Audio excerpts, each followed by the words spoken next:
பாலபாஸ்கரன் கொடுக்கும் சிலுவையின் செய்தியை கேட்டுக்கொண்டிருக்கும் யாவரையும் இச்செய்தி மூலமாக சந்திப்பதில் பெரும் மகிழ்ச்சி அடைகிறோம். கர்த்தராகிய இயேசு கிறிஸ்துவனுடைய கிருபையும் தேவனுடைய அன்பும் பரிசுத்த ஆவியானவருடைய ஐக்கியமும் உங்கள் அனைவரோடும் கூட இருப்பதாக. ஆமென்.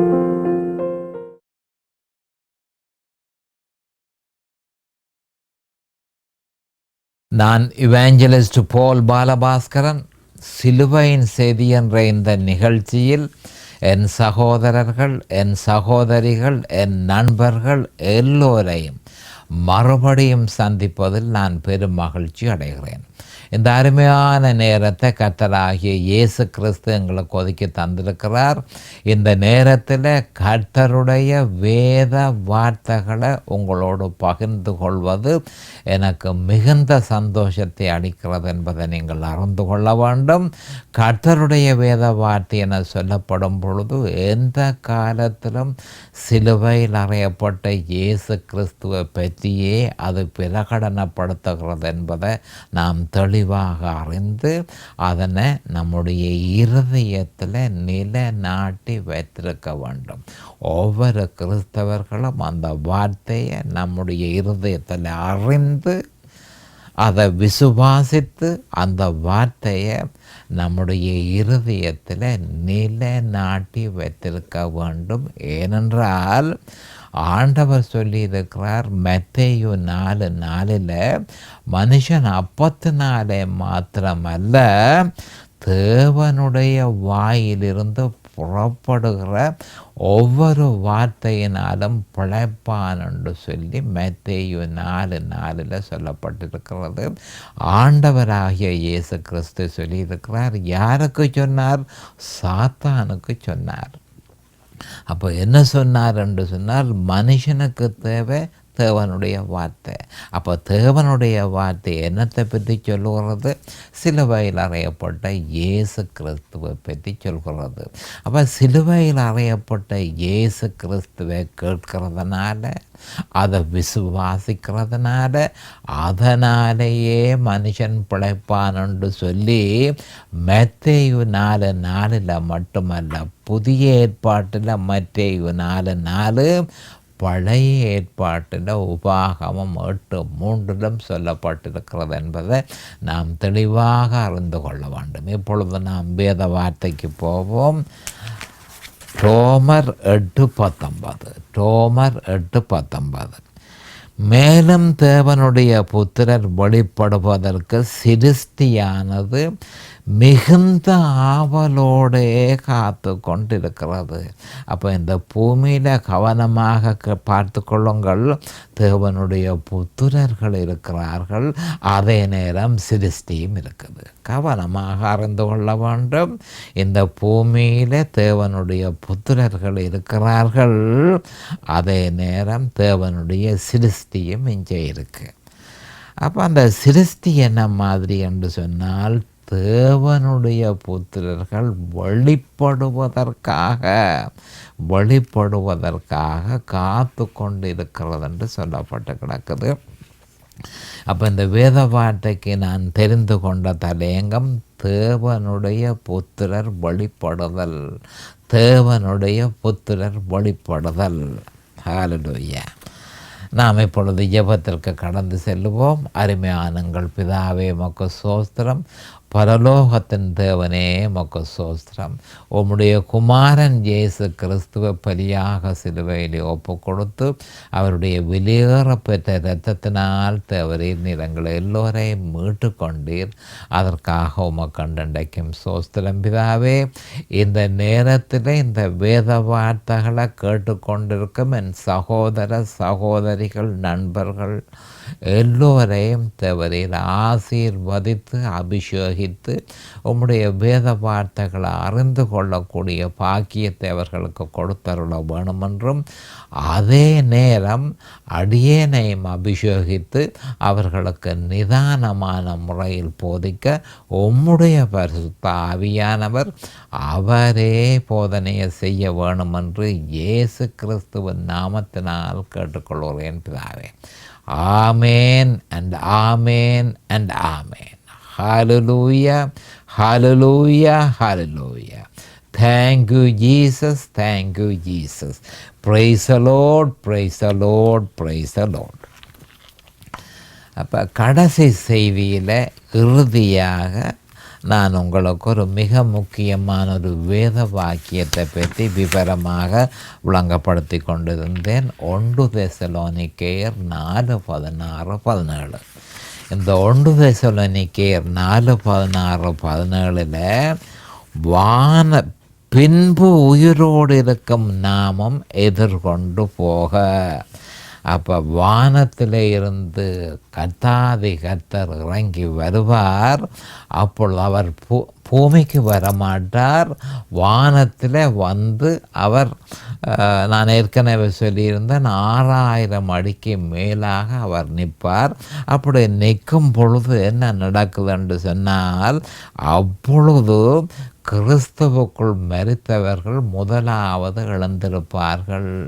அப்போ மரித்தவர்கள் முதலாவதாக எழுந்திருப்பார்கள். யாருக்குள்ள? கிறிஸ்துவுக்குள் மரித்தவர்கள். அதனுடைய அர்த்தம் என்ன? இயேசு கிறிஸ்துவை ஏற்றுக்கொண்டு அவரையும் அவர் சிலுவையில் செய்து முடித்ததையும் விசுவாசித்து அந்த விசுவாசத்தில் மரணம் வரையும் நிலைத்து நின்ற மனுஷர்கள், அவர்கள்தான் மரித்தவர்கள். கிறிஸ்துவுக்குள் மரித்தவர்கள் அவர்கள் முதலாவது எழுந்திருப்பார்கள். மகிமையான சரீரத்தோடு அவர்கள் எழுந்திருப்பார்கள். அடுத்தது கிறிஸ்துவுக்குள் உயிரோடு இருப்பவர்கள். அப்போ அந்த நேரத்தில் கிறிஸ்துவை விசுவாசித்து கொண்டு அவருக்குள்ள உயிரோடு இருக்கிறவர்கள் ஏராளமான ஜனங்கள் இருப்பார்கள். அவர்களைத்தான் சொல்லப்பட்டிருக்கு, பின்பு உயிரோடு இருக்கும் நாமும் கர்த்தருக்கு எதிர்கொண்டு போக என்று சொல்லப்பட்டு கிடக்கு. கவனமாக பார்த்து கொள்ளுங்கள். என்ன மாதிரி என்று சொன்னால், அப்போ உயிரோட கிறிஸ்துவுக்குள்ளே இருந்த மனுஷர்கள் எல்லாரும் அவர்களும் எதிர்கொண்டு போவார்கள். அப்போ 6000 அடி உயரத்தில் நிற்கிற கர்த்தராகிய இயேசு கிறிஸ்துவோட மகிமையான சரீரத்தை பெற்று அவர்களும் செல்வார்கள் என்று சொல்லப்பட்டிருக்கு. அப்போ கவனமாக நாம் அறிய வேண்டியது, அந்த நேரத்தில் ஆண்டவராகிய இயேசு கிறிஸ்து பூமிக்கு வரமாட்டார். அது 2ஆம் வருகை வரையும் தள்ளி போடப்படும். அப்போ பூமிக்கு வருகிறது 2ஆம் வருகை வரையும் தள்ளி போடப்பட்டிருக்கும். அப்போ அநேகமாக அப்போ இந்த உயிர்த்தெழுதல் முதலாவதாக நடந்த பிறகு அடுத்து இன்னும் ஒரு 7 வருஷத்துக்கு பிறகு அவர் வரலாம், அல்லது இன்னும் கொஞ்சம் வருஷத்துக்கு பிறகு அவர் வரலாம் என்றதை நாம் அறிந்திருக்க வேணும். அப்போ அந்த நேரத்தில் அவர் பூமிக்கு வரமாட்டார். அப்போ எப்போ பூமிக்கு வருவார்? 2ஆம் வருகை வரையும் அவர் வரமாட்டார். அப்போ 2ஆம் வருகையின் போது தான் அவர் பூமிக்கு வருவார் என்பதை நாம் அறிந்து கொள்ள வேண்டும். அப்போ இப்பொழுது நடக்கிறது என்ன? தேவனுடைய புத்திரர்கள் வெளிப்படுகிறார்கள். தேவனுடைய புத்திரர்கள் வெளிப்படுகிறார்கள். அது 2 கட்டத்தில் நடக்குது. இப்போ முதலாவது கட்டத்தை தான் நாங்கள் பார்த்து கொண்டிருக்கிறோம். அப்போ மேகங்கள் மேல், அப்போ பரிசுத்தவான்களின் கூட்டத்தை பற்றி இங்கே சொல்லப்பட்டிருக்கு. அவர்கள் மேகம் அல்ல, அப்படியாக பார்க்கிறவர்கள் சிந்திப்பார்கள். அப்படியாக பார்க்கிறவர்களுக்கு இருக்கும் என்றதை நாம் அறிந்து கொள்ள வேண்டும். அவர்களோடே கூட அந்த மரித்து உயிர் தெழுந்தவர்களோடே கூட ஆகாயத்தில் எடுத்து கொள்ளப்பட்டு உயிர் தெழுந்தவர்களை பற்றி சொல்லப்படுகிறது. இவ்விதமாய் எப்பொழுதும் கர்த்தருடனே கூட இருப்போம். அப்போ கிறிஸ்துவுக்குள் மரித்தவர்களும் கிறிஸ்துவுக்குள் உயிரோடு இருப்பவர்களும் 6000 அடி தூரத்தில் வந்து நிற்கிற ஆண்டவராகிய இயேசு கிறிஸ்துவே அவர்கள் போய் அவரோடு சேர்ந்து கொள்வார்கள். இவ்விதமாய் எப்பொழுதும் கர்த்தருடனே கூட இருப்போம். மனித சமுதாயம் ஒரு காலமும் அறிந்திராத மிகப்பெரிய சந்திப்பாக இருக்கும். மனித சமுதாயம் ஒரு காலமும் அறிந்திராத மிகப்பெரிய ஒரு சந்திப்பாக இது இருக்கும் என்பதை நாம் அறிந்து கொள்ள வேண்டும். ஆனால் அந்த நேரத்தில் ஆண்டவராகிய இயேசு கிறிஸ்து இந்த பூமிக்கு காலடி எடுத்து வைக்காததனால் முழுமையான வெளிப்படுதல் ஏற்படாது. கவனமாக கேட்டுக்கொள்ளுங்கள். இயேசு கிறிஸ்து கால் வைக்கும் தேவனுடைய புத்திரர்களுக்கு முழுமையான வெளிப்படுதல் இல்லை என்றதை அறிந்து கொள்ள வேண்டும். அப்போ நான் முதலாவது கட்டத்தை சொன்னேன் உங்களுக்கு. இப்பொழுது 2வது கட்டத்துக்கு போகிறேன். 2வதாக முழுமையான வெளிப்படுதலை. யார் வெளிப்படுதலை? தேவ புத்திரர்கள் வெளிப்படுதலை அனுபவிப்பதற்கு மேலும் 7 வருஷ காலம் செல்ல வேண்டும். 7 வருஷ காலம் செல்ல வேண்டும். இந்த 7 வருஷ காலத்தை தான் யாக்கோபின் இக்கட்டு காலம். யாக்கோபின் இக்கட்டு காலம் என்று எரேமியா 30:7 சொல்லப்பட்டிருக்கிறது. ஆனால் நம்முடைய கர்த்தராகிய இயேசு கிறிஸ்து இந்த 7 வருஷ காலத்தை மிகுந்த உபத்திரவ காலம், மிகுந்த உபத்திரவ காலம் என்று மத்தேயு 24:21 சொல்லியிருக்கிறார். அப்போ யாக்கோபின் இக்கட்டு காலம் அல்லது மிகுந்த ஆண்டவர் யாக்கோவின் இக்கட்டு காலம் என்று எரேமியா சொல்லியிருக்கிறார். அப்போ இதே இக்கட்டு காலத்தை ஆண்டவராகிய இயேசு கிறிஸ்து இந்த பூமியிலே இருக்கும் பொழுது மிகுந்த உபத்திரவ காலம் என்று சொல்லியிருக்கிறார். மத்தேயு 24:21 சொல்லியிருக்கிறார்.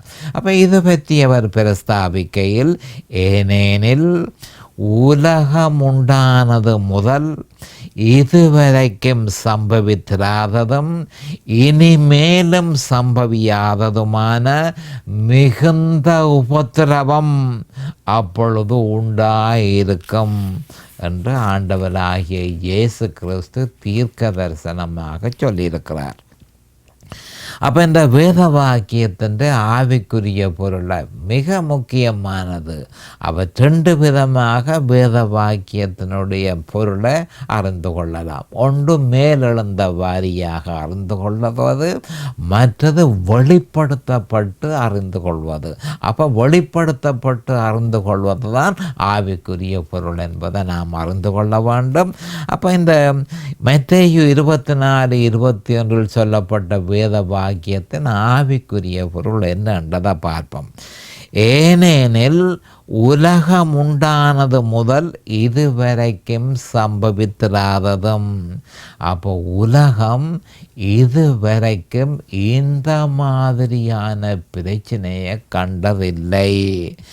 மிகவும் மோசமான ஒரு உபத்திரவ காலம், அது மகா மோசமான காலமாக இருக்கிறபடியினால் இனிமேல் ஒரு பொழுதும் அந்த மாதிரியான சம்பவங்கள் நடக்க போகிறதில்லை, இனிமேல் நடப்பதில்லை. இதனைத்தான் ஆண்டவர் இனிமேலும் சம்பவியாததுமான அவ்வளவு பயங்கரமான ஒரு உபத்திரவமான காலம் இந்த பூமியை எதிர்நோக்கி கொண்டிருக்கு. யாக்கோபு இக்கட்டு காலத்தை கோடான கோடி சனங்கள் சந்திக்க போகிறார்கள். மிகுந்த உபத்திரவ காலத்தை கோடான கோடி ஜனங்கள் சந்திக்க போகிறார்கள். இனிமேலும் சம்பவியாததுமான மிகுந்த உபத்திரவம். அந்த உபத்திரவத்து காலத்தின் கடைசி 3.5 வருஷங்கள் தான் உச்சகட்டமான உபத்திரவ காலம். அப்போ 7 வருஷம் என்று நான் உங்களுக்கு சொன்னேன். அப்போ அந்த 7 வருஷத்தில் கடைசி 3.5 வருஷங்கள் தான் மிகுந்த உபத்திரவ காலம் என்பதை நாம் அறிந்து கொள்ள வேண்டும். அப்போ இனிமேலும் சம்பவியாததுமான மிகுந்த உபத்திரவம் அப்பொழுது உண்டாயிருக்கும். இந்த 7 வருஷ கால முடிவின் போது என்ன நடக்க போது? இஸ்ரவேலிய புத்திரர்கள் தேவனிடத்தில் சேர்த்து கொள்ளப்படுவார்கள். கவனமாக கேட்டுக்கொள்ளுங்கள். இதுதான் இந்த பூமிக்கு இருக்கிற பிரச்சனை.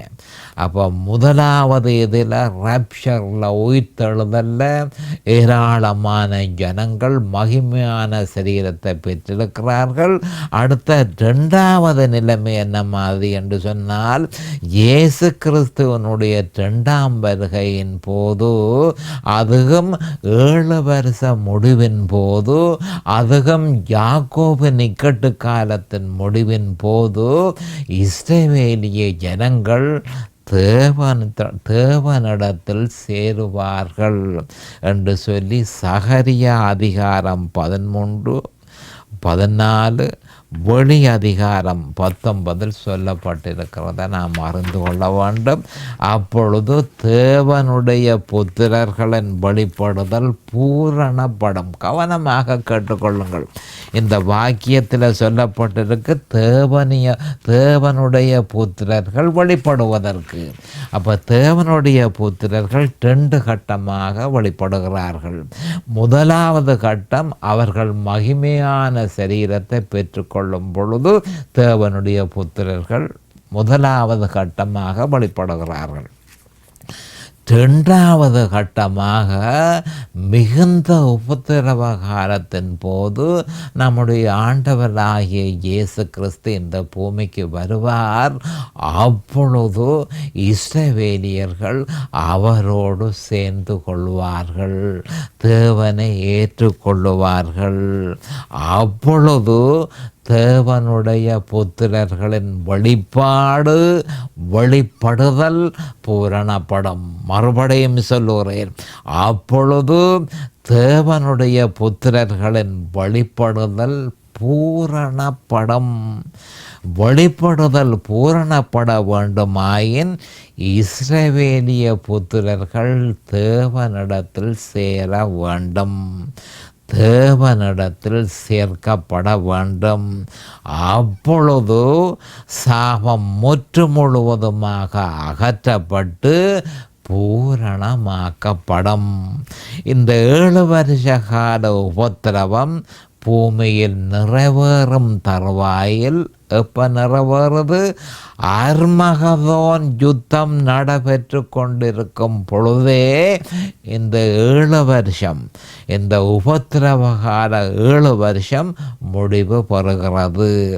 அப்போ அது முடிவு பெறும் தருவாயில் அர்மகதோன் யுத்தம் நடைபெற்று கொண்டிருக்கும் பொழுது நம்முடைய ஆண்டவராகிய இயேசு கிறிஸ்துவின் வருகை சம்பவிக்கும். அவருடைய 2ஆம் வருகை சம்பவிக்கும். அவரோடே கூட சகல பரிசுத்தவான்களும் வருவார்கள். மேலே போனவர்கள் எல்லாரும் அவரோட கூட இந்த பூமிக்கு திரும்பி வருவார்கள் என்று சொல்லி சகரியா 14:5 சொல்லப்பட்டிருக்கிறது. அவருடைய 2ஆம் வருகையை பற்றி மத்தேயு 24, 27, 31 சொல்லப்பட்டிருக்கிறத நாம் அறிந்தே ஆக வேண்டும். மின்னல் கிழக்கிலிருந்து தோன்றி மேற்கு வரைக்கும் பிரகாசிக்கிறது போல மனுஷகுமாரனுடைய வருகையும் இருக்கும். புணமங்கேயோ அங்கே கழுகுகள் வந்து கூடும். அந்நாட்களின் உபத்திரவம் முடிந்த உடனே சூரியன் அந்தகாரப்படும், சந்திரன் ஒளிய கொடாதிருக்கும், நட்சத்திரங்கள் வானத்திலிருந்து விழும், வானத்தின் சத்துவங்கள் அசைக்கப்படும். அப்பொழுது மனுஷகுமாரனுடைய அடையாளம் வானத்தில் காணப்படும். அப்பொழுது மனுஷகுமாரன் வல்லமையோடும் மிகுந்த மகிமையோடும் வானத்தின் மேகங்கள் மேல் வருகிறத பூமியில் உள்ள சகல கோத்திரத்தாரும் கண்டு புலம்புவார்கள். வலுவாய் துணிக்கும் எக்கால சத்தத்தோடு அவர் தமது தூதர்களை அனுப்புவார். அவர்கள் அவரால் தெரிந்து கொள்ளப்பட்டவர்களை வானத்தின் ஒரு முனை முதற்கொண்டு மறுமுனை மட்டும் 4 திசைகளிலும் இருந்து கூட்டி சேர்ப்பார்கள் என மத்தேயு 24, 27, 31 நம்முடைய ஆண்டவராகிய இயேசு கிறிஸ்து தான் வரும்போது எப்படி அந்த வருகை இருக்கும், 2ஆம் வருகை எப்படி இருக்கும் என்றதை இப்பவே தெளிவாக அவர் தீர்க்க தரிசனமாக சொல்லியிருக்கிறார். அப்போ கிறிஸ்துவனுடைய 2ஆம் வருகையோடு சாபங்கள் யாவும் நீக்கப்பட்டு, கவனமாக கேட்டுங்கள், 2ஆம் வருகையோட இந்த பூமியின் சகல சாபங்களும் நீக்கப்படும், சகலதும் பூரணமாக்கப்பட்டு கிறிஸ்து பூமியின் மேல் ராஜ்யத்தை ஏற்று ராஜாதி ராஜாவாகவும் கர்த்தாதி கர்த்தராகவும் இருப்பார். ஹல்லேலூயா, ஹல்லேலூயா.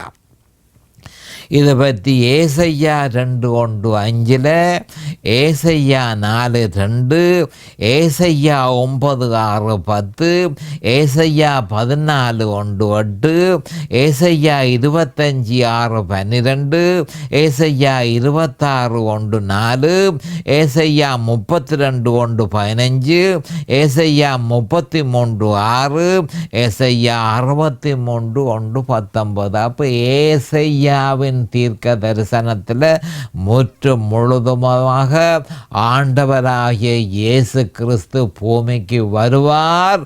பூமிக்கு வந்து பூமியினுடைய ராஜ்யம் எல்லாவற்றையும் அவர் ஏற்றுக்கொண்டு ராஜாதி ராஜாவாகவும் கர்த்தாதி கர்த்தராகவும் இந்த பூமியில் சகல பூமிக்கும் ஜனாதிபதியாக எருசலேமில் இருந்து அவர் ஆட்சி செய்வார் என்பதை எல்லா மனுஷரும் அறிந்து கொள்வார்களாக. அப்படி என்னென்று நீங்கள் நிஜமாக சொல்லுகிறீர்கள்? வேதம் சொல்லுகிறபடியால்.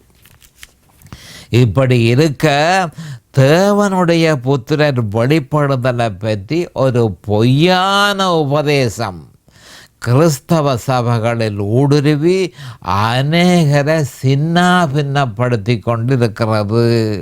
அது எப்படி எனில், உயிர்த்தெழுதல் இல்லாமலே தேவனுடைய புத்திரர்கள் வெளிப்பட்டு கொண்டிருக்கிறார்கள் என்றும், அதனை சாதிப்பதற்கு கிறிஸ்தவர்கள் அரசியலில் பங்கு பற்றி ஏராளமான மனிதர்களை தங்களுடைய கட்டுப்பாட்டுக்குள் கொண்டு வருவதன் மூலம் உலகம் முழுவதிலும் கிறிஸ்தவர்களின் ஆதிக்கம் செலுத்த முடியும் என்கிறார்கள். அப்போ என்ன அவர்கள் சொல்கிறார்கள் என்று சொல்லிக்க, உயிர்த்தெழுதல் இப்பவே தேவனுடைய புத்திரர்களுடைய வெளிப்படுதல் இப்பவே நடந்து கொண்டிருக்கு. அப்போ உயிர்த்தெழுதல் இல்லாமலேயே தேவனுடைய புத்திரர்கள் வெளிப்பட்டு கொண்டிருக்கிறார்கள் என்று சொல்லி ஒரு பொய்யான உபதேசம் உலகம் முழுக்க நடைமுறையில் இருக்கிறது. என்ன காரணத்துக்காக? உயிர்த்தெழுதலை எதிர்பார்த்து கொண்டிருக்காதபடிக்கு மனுஷன் பாவத்தை செய்து மனுஷன் அழிஞ்சு போக வேணும் என்பதற்காக இந்த பொய்யான உபதேசத்தை சாத்தான் விதைச்சிருக்கிறான் என்பதை நாம் அறிந்து கொள்ள வேண்டும். அப்போ எல்லா மனுஷர்களையும், அதாவது கிறிஸ்தவர்கள் அரசியலில் பங்கு பெற்ற வேணும். அரசியலில் பங்கு பற்றி ஏராளமான மனிதர்களை தங்களுடைய கட்டுப்பாட்டுக்குள் கொண்டு வருவதன் மூலம் உலகம் முழுவதிலும் கிறிஸ்தவர்கள் ஆதிக்கம் செலுத்த முடியும் என்று இந்த பொய்யான உபதேசத்தை உபதேசிக்கிற மனுஷர்கள் சொல்கிறார்கள். இதனை கிறிஸ்தவர்கள் ஒருமைப்பாட்டு கொள்கையின் மூலமும் மற்ற மதங்களுடன் இணக்கத்துக்கு வருவதன் மூலமும் தங்களுடைய நவீன வேதத்துக்கு புறம்பான தங்களுடைய நவீன வேதத்துக்கு புறம்பான பிசாசுகளின் உபதேசத்தை நடைமுறைப்படுத்தி உலகத்தை கட்டுப்பாட்டுக்குள் கொண்டு வந்த பின் ஆண்டவராகிய இயேசு கிறிஸ்துவை நாம் ஒலிவமலையில் நின்று ஆண்டவரே நீர் வாரும் என்று சொன்னால் அவர் வந்து ஆட்சியை எடுத்துக்கொள்வார் என்று சொல்லி இந்த பொய்யான உபதேசம் உலகமெங்கும் பரவி இருக்கிறது என்பதை நாம் அறிந்து கொள்ள வேண்டும். இதன் நிமித்தம் ஏராளமான கிறிஸ்தவர்கள் அழிந்து போனார்கள். இப்படியாக அநேகருடைய விசுவாசத்தை கவிழ்த்து போடுகிறார்கள். இந்த பொய்யான உபதேசத்தின் மூலம் அநேகருடைய விசுவாசம் கவிழ்த்து போடப்படுகிறது. இவர்களுடைய கண்டுபிடிப்பின்படி சுவிசேஷம் பிரசங்கிக்கப்பட வேண்டியதில்லை. அதற்கு பதிலாக கிறிஸ்தவர்கள் அரசியலில் பங்கு பெற்றுவதன் மூலம் கிறிஸ்தவம் உலகத்தை ஆள முடியும் என இந்த மனுஷர்கள் அனுமானிக்கிறார்கள். இந்த ஏற்பாடு கிட்டத்தட்ட இப்பொழுது உலகம் முழுவதும் நடைமுறையில் இருக்கும் இஸ்லாமிய விரிவாக்கம் போல தென்படவில்லையா என்பதை ஒவ்வொரு கிறிஸ்தவனும் இது பற்றி சிந்திக்க வேண்டும்.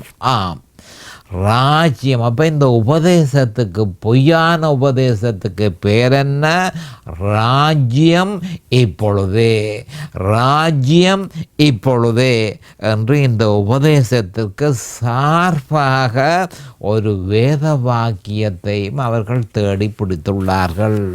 அந்த வேத வாக்கியம் என்னென்று சொன்னால் ஆதியாகமம் 1:26. பின்பு தேவன் நமது சாயலாகவும் நமது ரூபத்தின்படியேயும் மனுஷனை உண்டாக்குவோமாக. அவர்கள் சமுத்திரத்தின் மச்சங்களையும் ஆகாயத்து பறவைகளையும் மிருக ஜீவன்களையும் பூமி அனைத்தையும் பூமியின் மேல் ஊறும் சகல பிராணிகளையும் ஆழக்கடவர்கள் என்றார். ஆதியாகமம் 1:26 கர்த்தர் சொன்னதை பற்றி இங்கு சொல்லப்பட்டிருக்கிறது. அவர்கள் இந்த இப்பொழுதே ராஜ்யம் என்ற பொய்யான உபதேசத்தை உபதேசிக்கிற மனுஷர்கள் இந்த வசனத்தை தங்களுக்கு சார்பாக எடுத்துக்கொண்டு கிறிஸ்து சிலுவையில் வந்து மரித்து தன்னுடைய இரத்தத்தை சிந்தி மனுஷனுக்கு பூரணமாக விடுதலை கொடுத்திருக்கிறபடியினால் இனிமேல் மனுஷன் ஆட்சியை தொடங்க வேண்டியதான். அதாவது ஆதியாகமம் 1:26 அந்த அதிகாரம் மனுஷனுக்கு கொடுக்கப்பட்டிருக்கிறபடியால் மனுஷன் அந்த ஆட்சியை தொடங்க வேண்டியதுதான் என்று சொல்லி இந்த மனுஷர்கள் சொல்கிறார்கள். இந்த மனுஷர்கள் அறியாத விஷயம் என்ன என்பதைத்தான் நாம் அறிந்து கொள்ள வேண்டும். மனுஷன் மரண சரீரத்தில் இருப்பதனால் அவன் மகிமையான சரீரத்தை பெறும் வரையும் 1 தெசலோனிக்கேயர் 4:16-17 மகிமையான சரீரத்தை பெறும் வரையும் அது சாத்தியப்படாது என்பதனையும் கிறிஸ்துவின் ஆளுகைக்கு பின்பு இப்போ நேரம் சமீபமாகிவிட்டது. இதை பற்றி நான் விவரமாக உங்களுக்கு சொல்ல வேண்டியதாக இருக்கிறேன். அது வரைக்கும் கர்த்தராகிய இயேசு கிறிஸ்துவின் நாமத்தினால் நான் உங்களை ஆசீர்வதிக்கிறேன். அவருடைய கிருபையும் அவருடைய இரக்கமும் தாராளமாக உங்களுக்கு கிடைப்பதாக இயேசுவின் நாமத்தில் பரிசுத்த பிதாவே. ஆமேன் அண்ட் ஆமேன் அண்ட் ஆமேன். இந்த சிலுவையின் செய்தியை கேட்பவர்கள் அதன் ஆவிக்குரிய பலனை பூரணமாக அடைய வேண்டும் என்பதே நம்முடைய பிரார்த்தனையாகும். தொலைபேசி மூலம் தொடர்பு கொள்ள விரும்புவோர் 647-465-1224 மூலமும், இமெயில் மூலம் தொடர்பு கொள்ள விரும்புவோர் paulbalabhaskaran@gmail.com மூலமும் தொடர்பு கொள்ளலாம்.